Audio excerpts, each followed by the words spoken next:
আসিফ নজরুল স্যারের কাছে আক্ষেপ করে বলতে চাই, আপনি যখন আইন উপদেষ্টা হয়েছেন এই দেশের বিচার ব্যবস্থার এখনো পর্যন্ত দৃশ্যমান কোনো পরিবর্তন আসেনি। অন্তর্বর্তীকালীন সরকারের কাছে অনুরোধ করে যাব, জনগণের যানবাহনের নিরাপত্তাটা অন্তত দেন। সেনাবাহিনীর কিছু বিপদগামী অফিসার নুরুল হক নূর ভাই সহ আমাদের নেতৃবৃন্দদেরকে হত্যার উদ্দেশ্যে হামলা করেছে। এই হামলাটা আওয়ামী লীগের কেউ করে নাই। 5ই আগস্টের পর আগের মতোই আমাদের বিচারহীনতার যে পরিবেশ, সেই পরিবেশ রয়ে গিয়েছে। উপদেষ্টা জনাব আসিফ নজরুল স্যারের কাছে আক্ষেপ করে বলতে চাই, আপনি তো এই বিপ্লবীদের সহচর ছিলেন, আপনি তো বিপ্লবীদের সহযোদ্ধা ছিলেন, আপনি তো আমাদের সাথে কাঁধে কাঁধ মিলিয়ে স্বৈরাচার বিরোধী আন্দোলন করেছিলেন। আপনি যখন আইন উপদেষ্টা হয়েছেন আমরা ভেবেছিলাম দেশের বিচার ব্যবস্থার একটি পরিবর্তন আসবে, কিন্তু আজকে দুঃখের বিষয় এই দেশের বিচার ব্যবস্থার এখনো পর্যন্ত দৃশ্যমান কোনো পরিবর্তন আসেনি। তাই আজকের এই সভা থেকে অন্তর্বর্তীকালীন সরকারের কাছে অনুরোধ করে যাব, আমাদের জনগণের যানবাহনের নিরাপত্তাটা অন্তত দেন। একটি ইলেকটেড গভর্নমেন্ট আসার আগ পর্যন্ত অন্তত হাতির মতো আর কোনো বিপ্লবীকে যেন আমাদের হারাতে না হয়।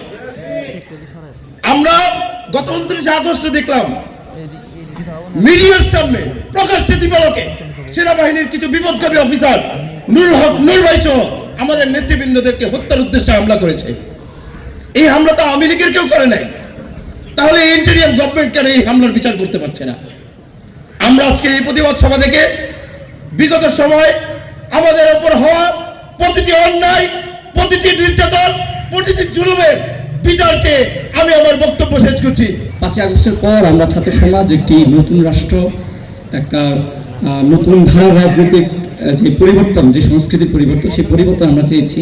কিন্তু আমরা দেখতে পাচ্ছি যে 5ই আগস্টের পর থেকে এখন পর্যন্ত আগের মতোই আমাদের যেই বিচারহীনতার যে পরিবেশ, সেই পরিবেশ রয়ে গিয়েছে। তো এটি আসলে আমরা এটা কখনোই কাম্য নয় আমাদের কাছে। তো সে সময় যারা হামলা করেছিল, যাদের উপর হামলা করেছিল আমরা স্পষ্টভাবে তাদেরকে চিনি, যারা হামলা করেছিল তাদেরকে আমরা স্পষ্টভাবে চিনি।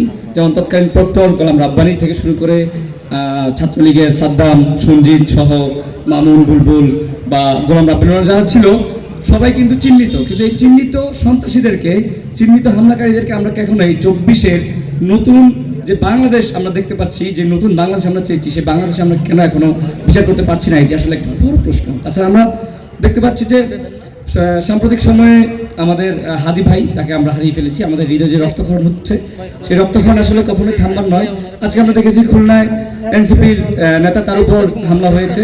একের পর এক হচ্ছে টার্গেট কিলিং বা টার্গেট করে যে হামলাগুলো হচ্ছে, এক্ষেত্রে আমাদের যে অন্তর্বর্তীকালীন সরকার তারা পুরোপুরি ব্যর্থ। এবং তাদের এই ব্যর্থতার পেছনে আমাদের যেই ছাত্র উপদেষ্টারা ছিল বা অন্যান্য যারা ছিল, যারা হচ্ছে শুধু জুলাইকে নিয়ে যে কেনা বেচার একটা আমাদের মধ্যে ছিল, তাদেরকে এটার সম্পূর্ণ দায় নিতে হবে।